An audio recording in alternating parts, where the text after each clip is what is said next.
পাহাড়ি মাশরুমের সাথে পাহাড়ি বেগুন তরকারি এই কম্বিনেশনটা কিন্তু জাস্ট অসাধারণ। আমরা পাহাড়িরা এইভাবে রান্না করলে কিন্তু খুব বেশি পছন্দ করি, বিশেষ করে হচ্ছে এই পাহাড়ি মাশরুম গুলো। তো ফাইনালি আমি অনেকদিন পরে একটা নতুন ভিডিও নিয়ে হাজির হলাম তোমাদের সামনে। আসলে আমার এক্সাম চলছিল, যার জন্য আমি পেজে ভিডিও দেওয়া অনিয়মিত হয়ে গেছি। আর আমার এক্সাম শেষ হয়ে গেলে আমি আবারও নতুন নতুন রেসিপি নিয়ে তোমাদের সামনে হাজির হব। তো এই যে দেখতে পাচ্ছ এখানে অনেকগুলা মাশরুম। এই মাশরুমগুলোকে আমরা চাকমারা বলি গাজল। গাজলের বাংলা অর্থ হচ্ছে গাছ মাশরুম। আর এই মাশরুম গুলো আমার জানা মতে যখন অনেক বেশি বৃষ্টি পড়া শুরু করবে তখন হচ্ছে জঙ্গলের মধ্যে গাছের উপর এই মাশরুম গুলো ফুটে থাকে। তো যেহেতু এই মাশরুম গুলো সারা বছর ধরে পাওয়া যায় না, তো যখন পাওয়া যায় তখন হচ্ছে আমরা বেশ আনন্দের সাথে এগুলা খেয়ে থাকি। এগুলা হচ্ছে বাজারেও তোমার বিক্রি করা হয়, আর আমরা যখন বাজারে নতুন নতুন দেখি তখন হচ্ছে আমরা খুব খুশির সাথে কিনে নিয়ে আসি। তো এই মাশরুম গুলো অনেক রকম ভাবে রান্না করা যায়, অনেকেই অনেক রকম ভাবে রান্না করে থাকে। আর আমরা আজকে রান্না করছি সিদলের তাওয়া দিয়ে। আমরা প্রথমে সিদলের তাওয়া বানিয়ে নিয়েছি, আর এখন হচ্ছে মাশরুম গুলো ধুয়ে নিচ্ছি ভালো করে। তারপর এখন কেটে নিচ্ছি বেগুন গুলো, আর তোমরা দেখতে পাচ্ছ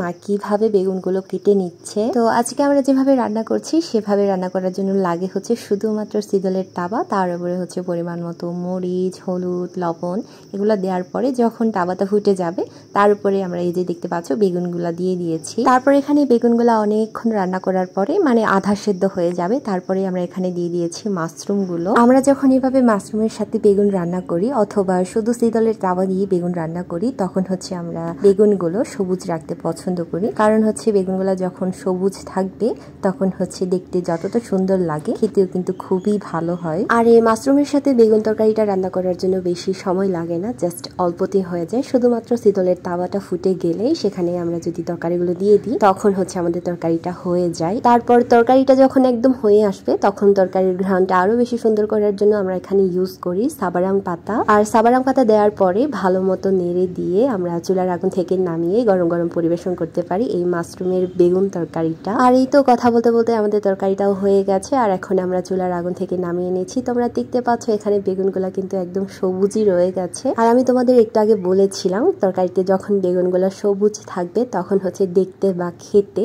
খুবই ভালো হয়। তো এই ছিল আমার আজকের মাশরুমের সাথে বেগুন তরকারির একটা রেসিপি। তোমাদের কেমন লেগেছে সেটা অবশ্যই কমেন্ট করে জানাবে, আর ভালো লাগলে অবশ্যই লাইক কমেন্ট শেয়ার করে দিবে। আর দেখা হবে নতুন আরেকটি ভিডিওতে নতুন কোনো ভিডিও নিয়ে। সবাই ভালো থেকো, সুস্থ থেকো, নিরাপদে থেকো। Tata, bye bye.